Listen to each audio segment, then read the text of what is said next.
Hey everyone, Tessa here. Sorry, this is just kind of awkward. I just, since I'm gonna be vlogging, I don't want people to know where I live because I want, what I say on my vlog not to reflect on my work and my work not to reflect on my vlog. So I want to go ahead and give you guys an update.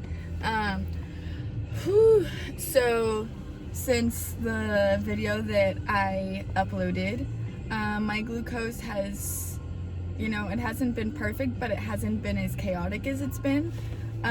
Since we are adults here, and I did put, raw vlogging, and a lot of these I put, it's gotta be raw.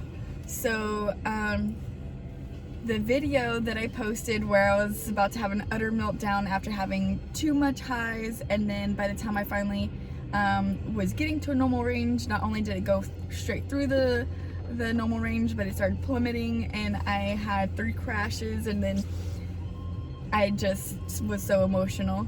I hope you guys Googled the symptoms of high glucose or high blood sugar and low blood sugar, so hyper and hypoglycemia glycemic episodes and symptoms.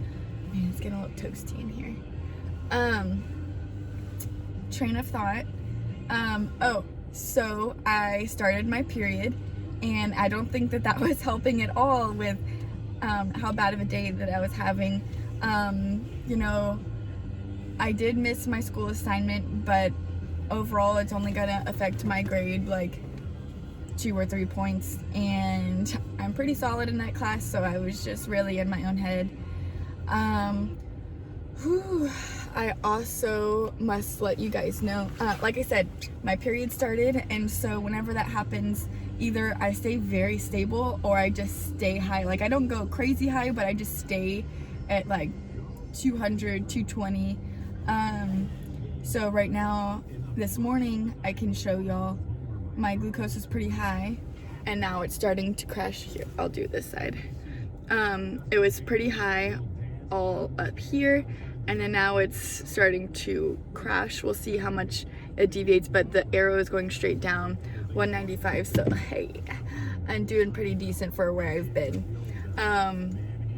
If you talk to anybody that only has textbook knowledge, of course they're gonna say you should just be 100, but actually 100 is still a little low for me, so 120 is where I'm like the most optimal, the most properly functioning. I mean, I don't really know about long-term complications, but as far as feeling 100%, man, I want to take off this jacket now because it's hot. But I don't want to show my work shirt. I do love my job. I am an individual that is not, I am not my job, and my job is not me. I mean, I am, but anyways, I have separate identity. Train of thought really quick because I'm already at 3 minutes. I did start to, last night, I increased my basal rate, and the basal is the background insulin that goes on. Every 35 minutes it gives off a little squirt. So for those of you who don't have much knowledge with type 1 diabetes, please do not tell a diabetic that they cannot eat something or that they should do any, please let them do what they're gonna do, because I have had individuals on many occasions tell me, oh, well, why don't you just not eat carbs? And even if I did that and went fully no carbs, my body still needs to inject insulin for the background, because your body produces insulin 24/7, and your body also produces what is it called? So insulin is the hormone that helps bring your glucose down, and then there's glycogen.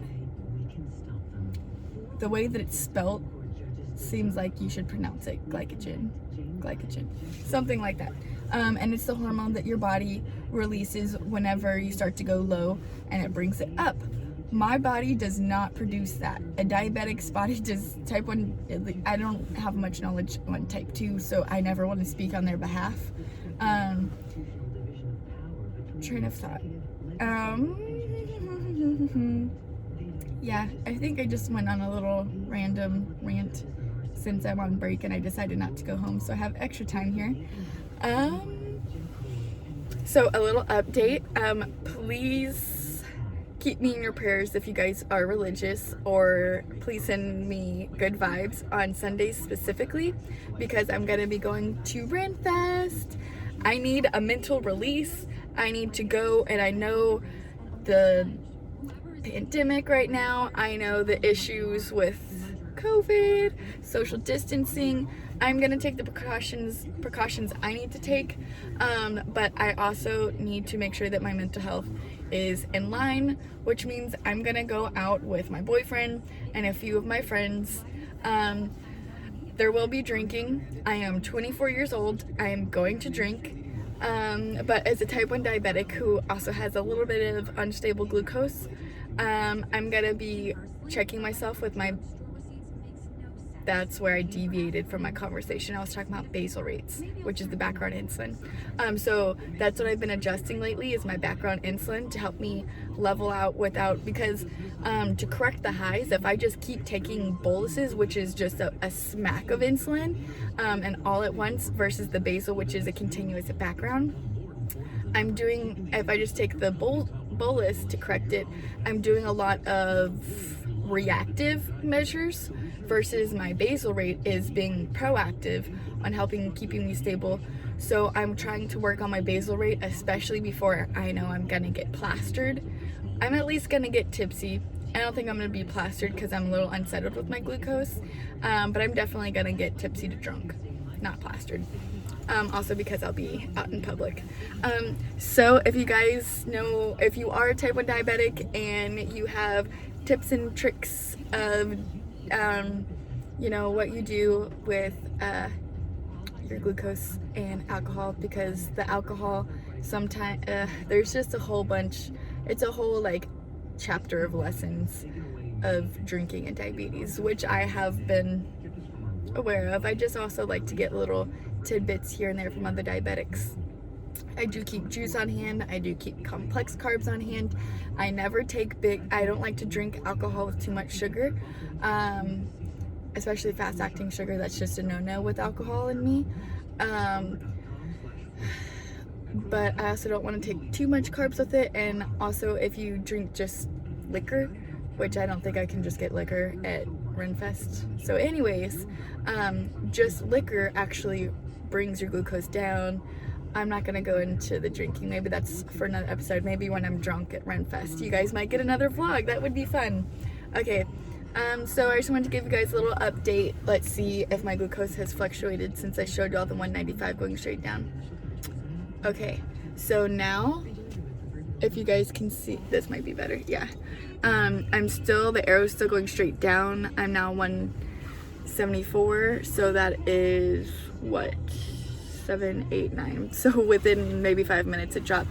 Oh, now you can really tell that it's going down. So by the way, I did have a really large slice of pizza, so that's complex carbs.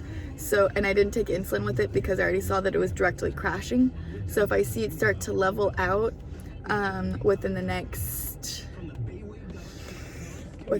like 15 minutes, I might take a slight bit more insulin, because there was at least 30 carbs in that slice, and I have a feeling that's gonna hit me. But with my glucose already dropping, I didn't want to take the insulin with the pizza. Even though I've been struggling with highs, you don't take insulin while you're dropping, especially with the air going straight down, especially not if it's complex carbs, because then it's gonna take longer to hit your system. That's a whole ordeal on itself. I'm not gonna get into it. As you guys saw, my glucose is high for a good amount of time. Also, I wanted to give you all the knowledge that I did not even have breakfast. That is not high because I had carbs. That is high because there needs to be a correction between the background insulin that I get. Yeah, so see y'all next time.